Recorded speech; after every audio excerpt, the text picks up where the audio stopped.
In one of his first acts as commander-in-chief, President Obama signed an executive order banning enhanced interrogation techniques in fighting terror. As president, would you bring back waterboarding? Well, thank you, Megan. I wasn't sure I was going to get to talk again. We have a lot for you. Don't worry. Fear not. You may rue that request. All right. What we do in order to get the information that we need is our business. And I wouldn't necessarily be broadcasting to everybody what we're going to do. We've gotten into this mindset of fighting politically correct wars. There is no such thing as a politically correct war. And the left, of course, will say Carson doesn't believe in the Geneva Convention.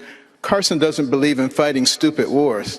And what we have to remember is we want to utilize the tremendous intellect that we have in the military to win wars. And I've talked to a lot of the generals, a lot of our advanced people, and believe me, if we gave them the mission, which is what the commander-in-chief does, they would be able to carry it out. And if we don't tie their hands behind their back, they will do it extremely effectively.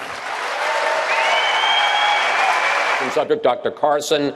Basically, same question to you. If Hillary Clinton is the nominee and she comes at you with that kind of line of attack, how will you take her on?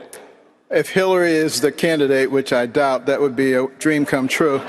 But, the fact of the matter is, she is the epitome of the secular progressive movement. And she counts on the fact that people are uninformed, the Alinsky model, taking advantage of useful idiots. Well, I just happen to believe that people are not stupid. And the way I will come at it is to educate people. If I was trying to destroy this country, what I would do is find a way to drive wedges between all the people, drive the debt to an unsustainable level, and then step off the stage as a world leader and let our enemies increase while we decreased our capacity as a military person. And that's what she's doing. Mr. Carson, question to you about God and his role, but also one of the issues that the public was very interested in, and we touched on it earlier, is race relations in this country and how divided we seem right now. And what, if anything, you would do as the next president to help heal that divide? Well, I think the bully pulpit is a wonderful place to start healing that divide. We have the purveyors of hatred who take every single incident between people of two races and try to make a race war out of it and drive wedges into people. And this does not need to be done. What we need to think about instead, I was asked by an NPR reporter once, why don't I talk about race that often? I said, it's because I'm a neurosurgeon. And she thought that was a strange response. And I said, you see, when I take someone to the operating room, I'm actually operating on the thing that makes them who they are. The skin doesn't make them who they are. The hair doesn't make them who they are. And it's time for us to move beyond that because,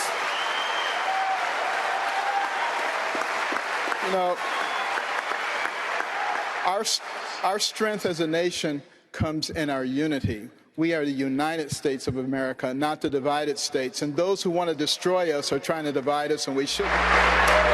Well, I haven't said anything about me being the only one to do anything, so let me try that.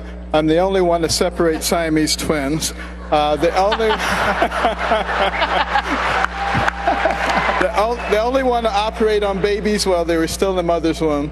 The only one to take out half of a brain, although you would think if you go to Washington that someone had beat me to it.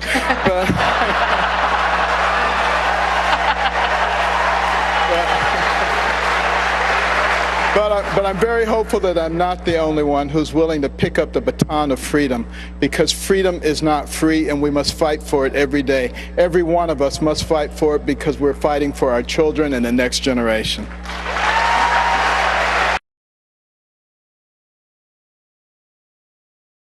Bernie Sanders was live tweeting this thing last night. It was hysterical. He starts out, get to the end of the pages because I've got they're They kind of showed up backward. They show up backwards. He starts out as they're getting ready, right? As they're just starting out, he says, makes no sense that students and their parents pay higher interest rates for college than they pay for car loans or housing mortgages. Did that get discussed? No. He says, I hope Americans don't forget that when President Bush left office, we were hemorrhaging 800,000 jobs a month. No, that never got brought up. Bernie tweeted, the Koch brothers are prepared to spend $889 million this election to end Social Security to dismantle our safety net. And never got brought up. He says, he tweeted, as a result of Citizens United, billionaires are now controlling our politics. Will any Republicans support the overturn? Let's see. No, they didn't. Rubio made apparent. Yeah, I missed the first 10 minutes or so. I was on my way home from doing the TV show last night. But apparently Rubio started out making some kind of a joke about the drought in California. Bernie tweets, Rubio knows California has a drought. Will he have the courage to connect that to climate change, or will he reject the science? He rejected the science, of course. Bernie tweets, 30 million Americans have no health insurance. Even more are underinsured. And Trump wants to get rid of Obamacare? Really? Bernie tweets, Kasich says, let's get to the issues. Okay, how about income inequality, climate change, childhood poverty? Think they'll discuss those things? Well, it turns out, no, they didn't. He says, still waiting. Will they ever talk about climate change as a foreign policy issue? Keep in mind, the Syrian uprising began with a drought. Bernie says, war, war, war. When do we get to other priorities? Their other major priority, tax breaks for billionaires. He says, does anybody on the stage believe that our gay brothers and sisters have the same rights as the rest of us? Anybody? Another topic that never got brought up. Bernie tweets, Kasich, you said you don't know anybody who doesn't think we should defund Planned Parenthood? Really? You apparently don't know the American people. Bernie says, the rich get richer, everyone gets poorer, and all these guys can talk about is war and defunding Planned Parenthood? Really? Waiting. Will we hear anything about racial justice, income inequality, or making college affordable? The American people, Bernie tweets, overwhelmingly want to raise the minimum wage to a living wage. Too bad the Republicans don't. He says to Rand Paul, wrong. We've lost millions of jobs because of our disastrous trade policies.